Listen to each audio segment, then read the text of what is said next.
Hello students, I am Neetu Radhagopan, Assistant Professor, Department of Electronics and Communication, Rajagiri School of Engineering and Technology. I'll be taking online sessions for the subject EC301 Digital Signal Processing for the 5th semester students under Kerala Technological University. Today, we'll discuss Part 3 of Module 1. In the previous two sessions, the basic concepts of DFT and IDFT and the properties of DFT were discussed in detail. In this session, we'll be discussing about circular convolution and the different methods to compute circular convolution. Then, we'll discuss about linear filtering using DFT and linear filtering of long data sequences using DFT. First, we'll discuss the basic concept of circular convolution. In the previous session, the property of circular convolution and its proof was discussed. Circular convolution is defined as a convolution of two periodic functions. Suppose there are two sequences, x1 of length L and x2 of length M. The circular convolution of these two sequences results in an output sequence with length N, which is given by the maximum of L, M. Hence, both these sequences are to be made of the same length N by zero padding either of the sequences before performing circular convolution. The steps involved in circular convolution are the same as that of linear convolution, but they are performed in a cyclic manner because the two sequences are periodic functions. The first step involved is a folding of one sequence. Here in the equation, x2 is a folded sequence. Then we shift the folded sequence. x2 of n minus k gives the shifted folded sequence. Then multiplying both the sequences to obtain the product sequence. That is, x1 of k and x2 of n minus k are multiplied and they are summed in order to get the output of circular convolution. There are mainly two methods to compute circular convolution. The first one is the concentric circle method and the second one is the matrix method. We will discuss the concentric circle method. If you are given two sequences x1 and x2, the first step is that we should make both x1 and x2 of the same length given by n, which is already discussed. Now we define an outer circle. Since both x1 and x2 are of length n, the outer circle is divided into n equally spaced points. x1 is assigned to this outer circle starting at a particular point in the anti-clockwise direction. Now we define an inner circle which is also divided into n equally spaced points. We assign x2 to the inner circle starting at the same point as x1 but in the clockwise direction. Now the corresponding sample points on both the circles are multiplied and added to give the first output sample. In order to get the next output sample, the outer circle remains unchanged. The inner circle is rotated once in the anti-clockwise direction. Now, again, the corresponding samples on both the circles are multiplied and added to give the next output sample. This process is repeated to get the other output samples. That is, the inner circle is rotated once again in the anti-clockwise direction. The samples are multiplied and added to get the next output sample.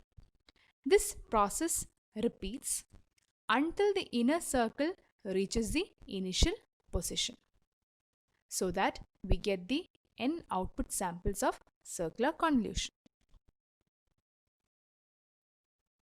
We look into an example of circular convolution using the concentric circle method. Here there are two sequences x1 and x2. The first step to compute circular convolution is that both the sequences are to be made of the same length. The length of x1 is 5 and length of x2 is 3. So both sequences should be made the same length, which is the maximum of both, which is 5.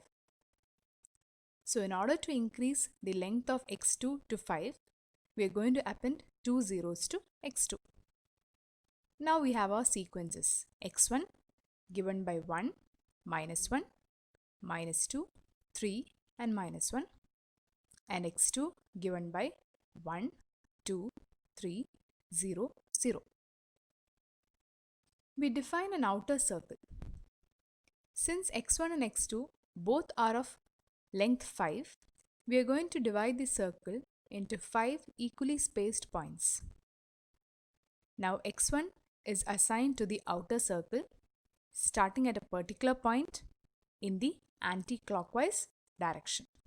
So we have assigned 1, -1, -2, 3 and -1 in the anti-clockwise direction. Next, we define an inner circle. The inner circle is also divided into 5 equally spaced points. Now x2 is assigned to this inner circle starting at the same point as x1 but in the clockwise direction. So this is how we have assigned x2. Now the corresponding sample points on both the circles are multiplied and then added to give the first output sample. That is, we obtain y0 as follows. The corresponding sample points are multiplied 1 into 1, 0 into -1, 0 into -2, 3 into 3, 2 into -1, and these product samples are added to get y0. In order to get y1, the process is the same. The outer circle remains unchanged, but the inner circle is rotated once in the anti-clockwise direction. So the figure for our next output sample looks like this, with the inner circle rotated once in the anti-clockwise direction.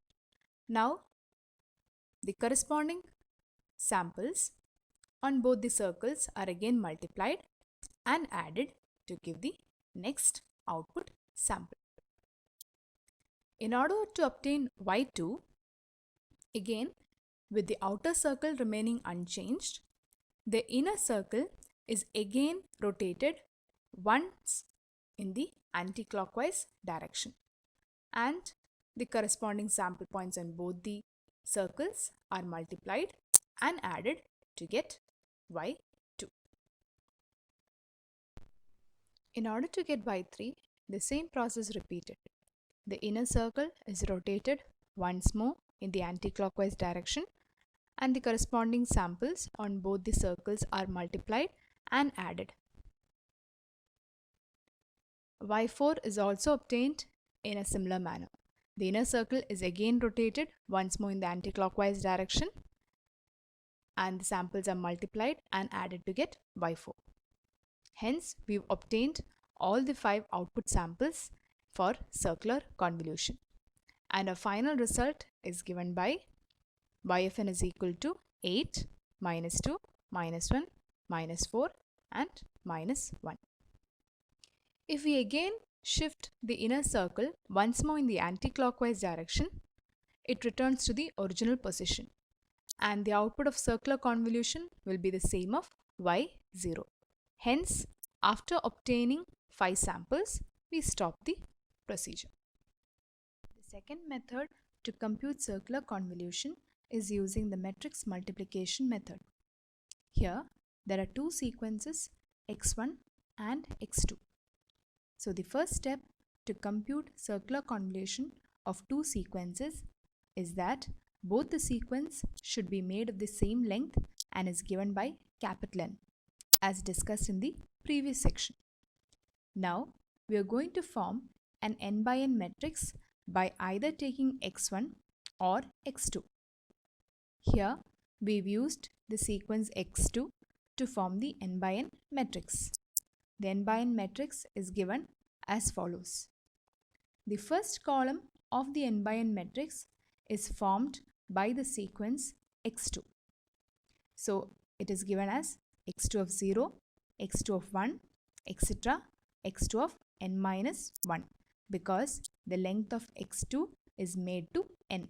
Therefore, x2 is going to have n samples. The second column of the n by n matrix is formed by circularly shifting x2 once. So, the sequence obtained is given by x2 of n minus 1, x2 of 0, x2 of 1, etc., x2 of n minus 2. Similarly, the third column of the n by n matrix is formed by shifting x2 circularly again once. This process repeated till the n minus 1th shift of x2. This is because if x2 is once more shifted, then it results in the original sequence.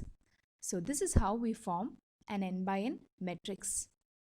Then this matrix is going to be multiplied by x1. Since x1 also is made of length n, it is going to have samples x0, x1, x2 up to x of n minus 1. The multiplication of these two matrices is going to give us the result of circular convolution, and it is given by x3 of 0, x3 of 1, etc., x3 of n minus 1. This is how the circular convolution is computed using the matrix multiplication. So the n by n matrix can either form by using x1 or by x2. Here we have an example of circular convolution using the matrix method. We have two sequences x1 and x2. The first step is to make x1 and x2 of the same length, which is given by n. N is defined as the maximum of length of x1 and length of x2. Here length of x1 is 5 and length of x2 is 3. So capital N should be 5. Therefore, in order to increase the length of x2 to 5, we are going to append 2 zeros to x2. So our sequences are x1 is equal to 1, minus 1, minus 2, 3 and minus 1, and x2 given by 1, 2, 3, 0, 0. Now we are going to form the n by n matrix. In this case, n is 5. So we are going to form the 5 by 5 matrix using the sequence x2. So the first column of the n by n matrix is the sequence x2 itself. The second column is formed by shifting x2 once. The third column, again x2 is shifted once. This continues till the fourth shift. Hence, we get the 5 by 5 matrix. This matrix is multiplied by x1 of n and results in the circular convolution, which gives us the output 8, minus 2, minus 1, minus 4, minus 1. Now, we'll discuss linear filtering or linear convolution using DFT. Most of the signal processing applications generally include linear convolution of two finite duration sequences, which is given by y of n is equal to x of n convolution h of n.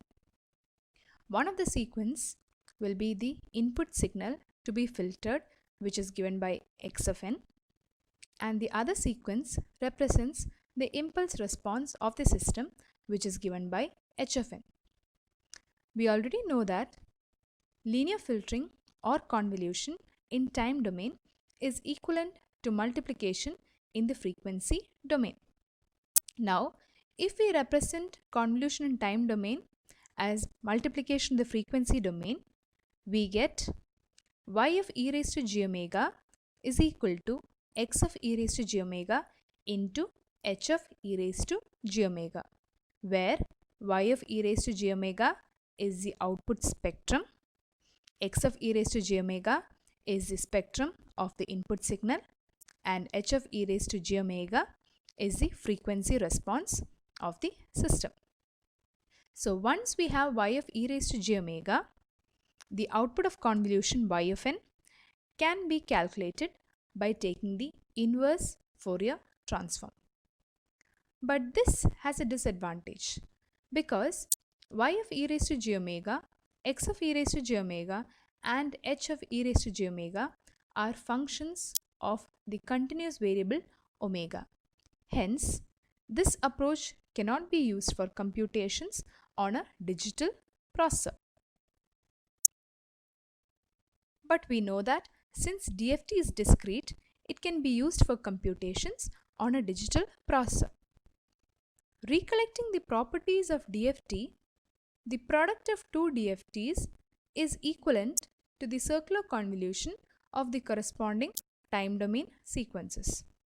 But we do not use circular convolution for filtering purpose. For filtering of sequences, we generally use the linear convolution. So, our aim is to represent linear convolution using circular convolution so that we can use DFTs for computations on a digital processor. We know that the length of the output sequence after linear convolution is given by L plus M minus 1. So, we take both sequences x of n and h of n and increase its length to L plus M minus 1 by 0 padding. Then, we perform circular convolution of these two sequences and the result will be equivalent to that of linear convolution. This is how we represent linear convolution using circular convolution.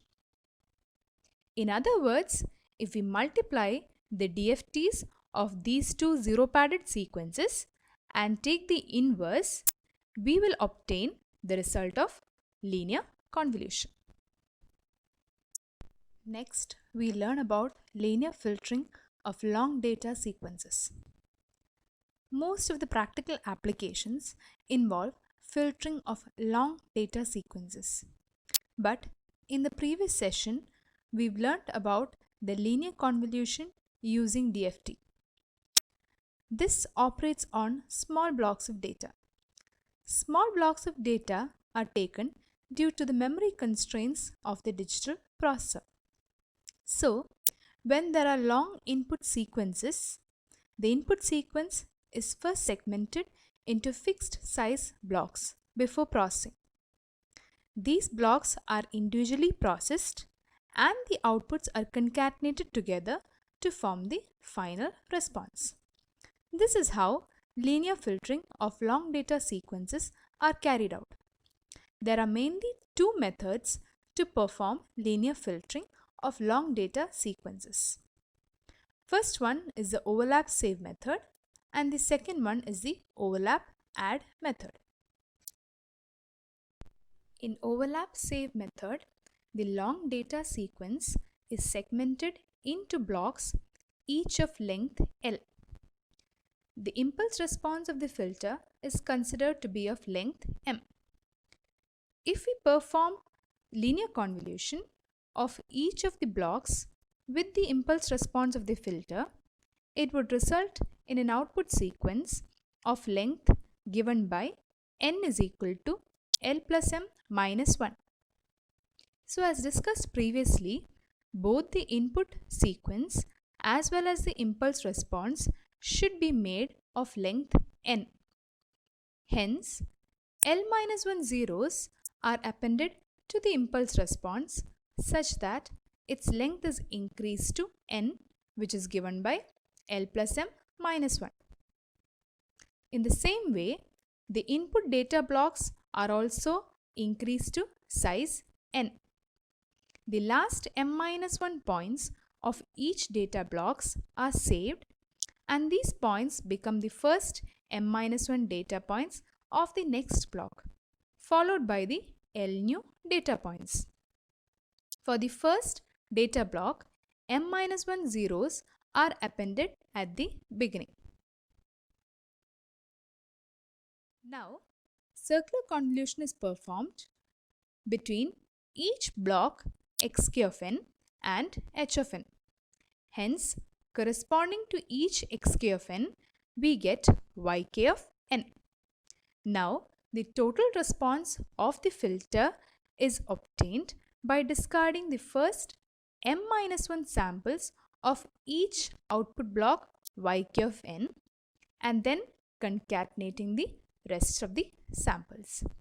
This is how linear convolution is performed for long data sequences using the overlap save method. This is a pictorial representation of the overlap save method. The points are discussed in the previous slides.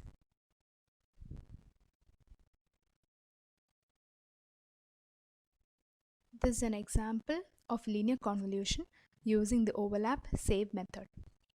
Here, the impulse response of the filter is given by h of n and the input signal is given by x of n. The length of h of n is m is equal to 3. Since we are using the overlap save method, the input sequence must be segmented into blocks. Let us take L is equal to 3, means each block must have 3 sequences. So this is how our input blocks look like. So we have x of n, which is a long sequence. Since L is equal to 3, our data is going to be segmented into blocks, each of length 3. This is our first block, this is the second block, third block, and the fourth block.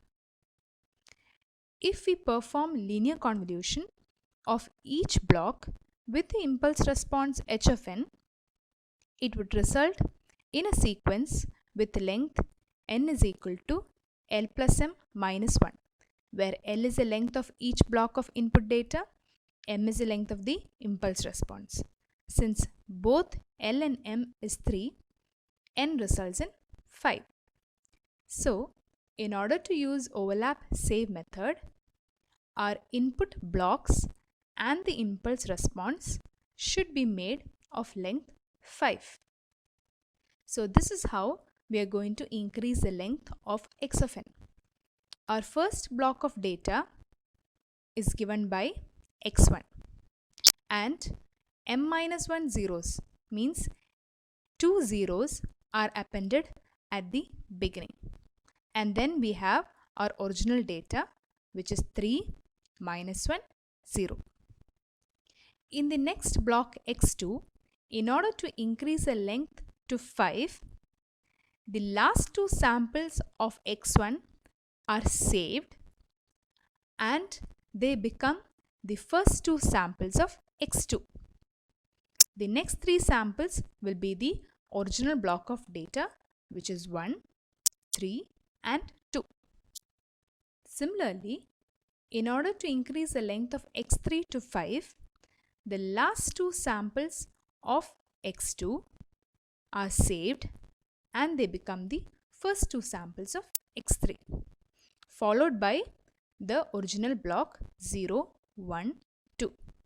Same is the case for x4. The last 2 samples of x3 are saved and they become the first 2 samples of x4, followed by the sample 1. Since there are no other samples left, we append 2 zeros.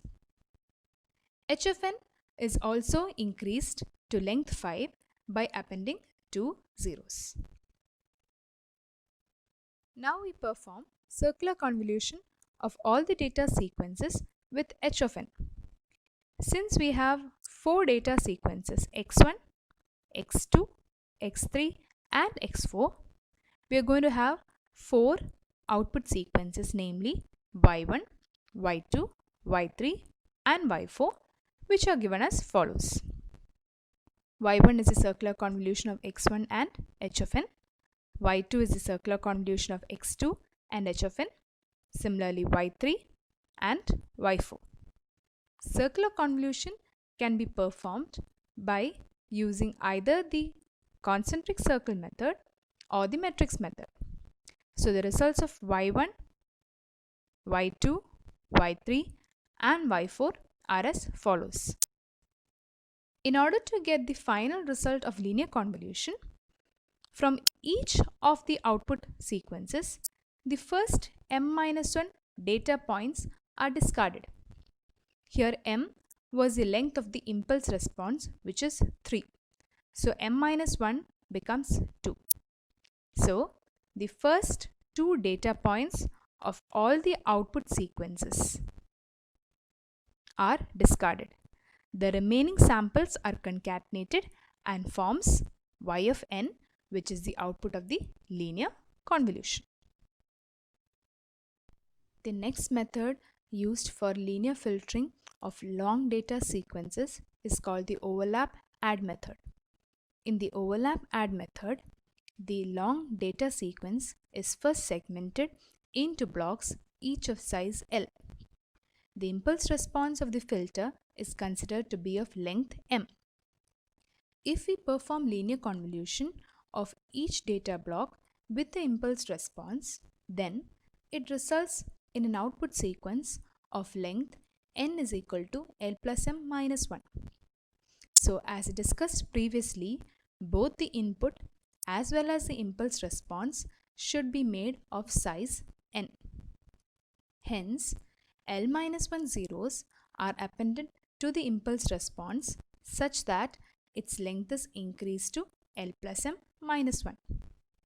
Similarly, each data block is also increased to length n by simply appending m minus 1 zeros to the L data points of each data block. Now, circular convolution is performed between h of n and each data block xk of n, resulting in yk of n. Now, the total response of the linear filter is obtained by overlapping the last m-1 samples of yk of n with the first m-1 samples of the next output and simply adding the result. This is a pictorial representation describing the overlap add method.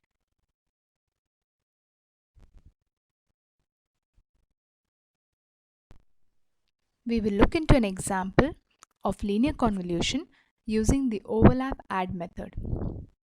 Here, the impulse response of the filter is given by h of n and the input sequence is given by x of n.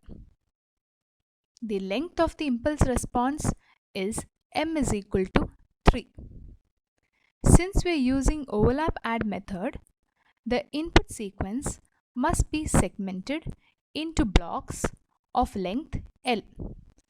Here we assume that L is equal to 3, means the data should be divided into blocks and each block should be of length 3. This is how our data is going to be segmented. Since each block is of length 3, we have the first block, which is 3, minus 1, 0. The second block, 1, 3, 2. The third block, 0, 1, 2. And finally the fourth block. If we perform linear convolution of each block of data with h of n, it is going to result in an output sequence whose length is given by n is equal to L plus m minus 1, where L is the length of each block of data, m is the length of the impulse response. Since both L and m are 3, n is equal to 5. In order to perform overlap add method, both the impulse response and each block of data should be made of length 5. So, we are going to append zeros to each block of data. Our x1 is going to be 3 minus 1 0, which is the original block of data, and 2 zeros appended to increase its length to 5. Similar is the case of x2. We are going to append 2 zeros, x3 and x4. Here, since x4 only contains one sequence or one sample, we are going to append 4 zeros. The impulse response is also increased in length by appending 2 zeros. Now, we are going to perform circular convolution of all the data sequences with h of n. Circular convolution can be performed by either using the concentric circle method or the matrix method. Since we have 4 data sequences x1, x2, x3 and x4, correspondingly we are going to have 4 output sequences, which is y1, y2, y3 and y4, given by the following equations. So y1 is going to be the circular convolution of x1 with h of n. y2 is going to be the circular convolution of x2 with h of n. Similarly y3 and y4. So after performing circular convolution using any of the method, we get the results. Now, in order to perform overlap and add method, I am going to rewrite the sequences y1, y2, y3 and y4 such that the last m-1 samples of y1 overlap with the first m-1 samples of y2. Similarly, the last m-1 samples of y2 overlap with the first m-1 samples of y3, and the last m-1 samples of y3 overlap with the first m-1 samples of y4. M was the length of our impulse response, which is 3. So m-1 is equal to 2. So I have written y1, y2, y3 and y4 such that the last 2 samples of one sequence overlaps with the first 2 samples of the next sequence. Now, these overlap samples are added and the result for linear convolution is found out. So the result for linear convolution is 3, 2, 2, which remains unchanged. Then the overlap sequence is added. -1 plus 1 gives 0. 0 plus 4 gives 4. Then we have 6. Again, the overlap sequence are added. 5 plus 0 gives 5. 2 plus 1 gives 3. Next, sample 3 remains unchanged. Then again, the overlapped and added sequences. 3 plus 1 gives 4. 2 plus 1 gives 3. Then 1. Since the last 2 samples are 0, 0, we can avoid that. Hence, we get the result of linear convolution using the overlap add method. These are the references for this session. Thank you.